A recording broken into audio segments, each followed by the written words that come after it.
Welcome to love, sex और धोखा, सच्चे रिश्तों की अनसुनी कहानियां। ये कहानियां किसी फिल्म की नहीं हैं, ये हमारे ही सुनने वालों की हैं। रियल लोग, रियल रिश्ते, रियल प्रॉब्लम्स। हम बस उनकी आवाज़ बनते हैं ताकि आप उनके दर्द, उलझन और सवालों में खुद को देख सकें। आज की कहानी एक ऐसे मोड़ की है जहां सब कुछ ठीक चल रहा था, बिल्कुल सही, और फिर बस एक रात ने जैसे पूरी दुनिया ही पलट दी। सोचिए, एक 5 साल पुराना मजबूत रिश्ता, शादी की प्लानिंग चल रही थी, अच्छे करियर्स थे दोनों के, सब था। लेकिन फिर वो 18 जुलाई की रात बॉयफ्रेंड ने नशे में ड्राइविंग की और एक भयानक एक्सीडेंट हो गया। क्या कहें, जरा सोचिए इस पे। चलिए इस उलझी हुई स्थिति को थोड़ा समझने की कोशिश करते हैं, देखते हैं क्या है ये पूरा मामला। हाँ बिल्कुल, ये कहानी सिर्फ एक एक्सीडेंट की नहीं है। इसमें उम्मीदें टूटी हैं, भरोसा हिला है और अब एक बहुत मुश्किल चुनाव सामने खड़ा है। देखते हैं कि जो सॉस मटेरियल हमारे पास है वो क्या बताता है। परत दर परत खोलते हैं इसे। ठीक है, तो सोर्स बताता है कि बॉयफ्रेंड 27 साल का और गर्लफ्रेंड वो भी 27 की, 5 साल से साथ थे। रिलेशनशिप मजबूत था। शादी 2025 में प्लान कर रहे थे। रहते अलग शहरों में थे, पर गर्लफ्रेंड, जैसा पता चल रहा है, ट्रांसफर लेकर पास आने की कोशिश भी कर रही थी। मतलब सब सही जा रहा था। हाँ बिल्कुल, सेटअप था फ्यूचर के लिए। बिल्कुल। लेकिन फिर आई वो 18 जुलाई की रात। बॉयफ्रेंड ने किसी दोस्त की पार्टी से लौटते हुए नशे में ड्राइव करने का फैसला किया और फिर एक्सीडेंट हो गया। जबरदस्त टक्कर, सिर में गंभीर चोटें आईं, मतलब बहुत सीरियस हेड इंजरीज थी। रिपोर्ट्स के हिसाब से 20 दिन आईसीयू में रहे और पहले महीने तो अपने परिवार वालों को भी नहीं पहचान पा रहे थे। सोचिए जरा। ये तो बहुत ही गंभीर स्थिति है। कॉग्निटिव लेवल पर असर पड़ा होगा। हाँ, और ठीक होने की जो प्रक्रिया है, रिकवरी, वो बहुत धीमी चल रही है।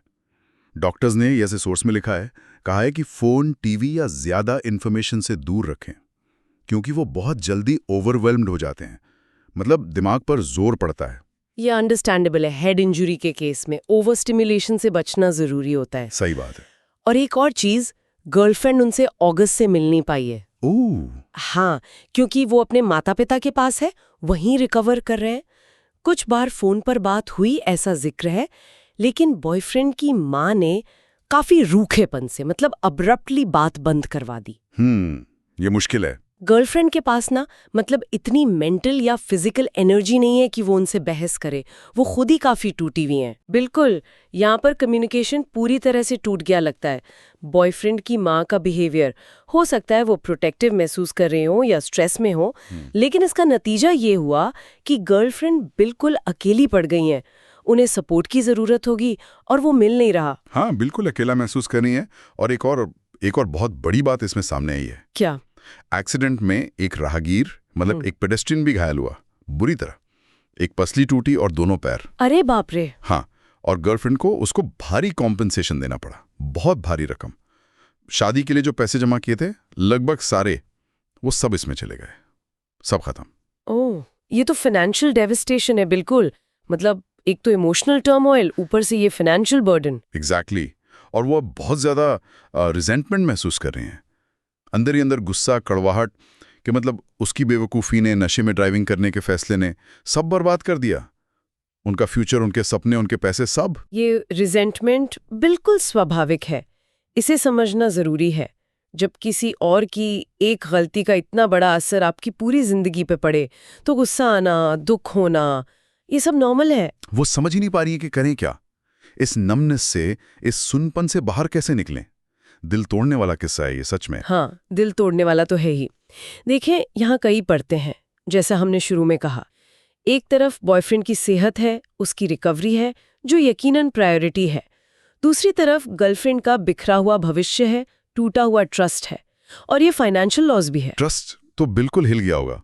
नशे में ड्राइविंग, ये जानते हुए कि कितना खतरनाक है। हाँ, ये एक बहुत बड़ा रेड फ्लैग है। और माँ का व्यवहार, उसने गर्लफ्रेंड को और ज्यादा आइसोलेट कर दिया है। कम्युनिकेशन चैनल ही बंद हो गया है। सोचिए ये भावनात्मक रूप से कितना ड्रेनिंग होगा।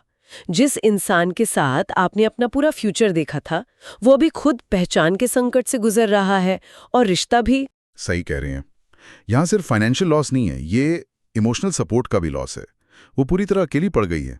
ऐसी स्थिति में धैर्य और विवेक, इन दोनों की बहुत जरूरत होती है। पर यह कहना आसान है, करना बहुत मुश्किल। यहाँ ये सवाल भी उठता है, क्या ये प्यार था या इतने सालों का साथ निभाने की आदत, या कह लीजिए मजबूरी? क्या बुनियाद इतनी मजबूत थी? गहरा सवाल है।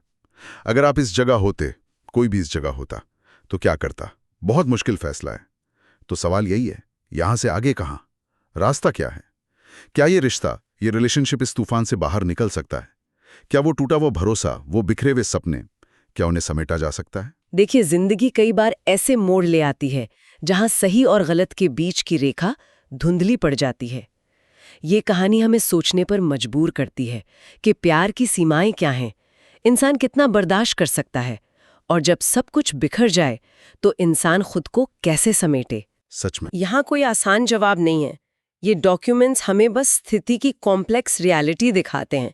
एक इंसान फिजिकल और मेंटल रिकवरी कर रहा है और दूसरा इंसान इमोशनल और फाइनेंशियल रेकेज से जूझ रहा है।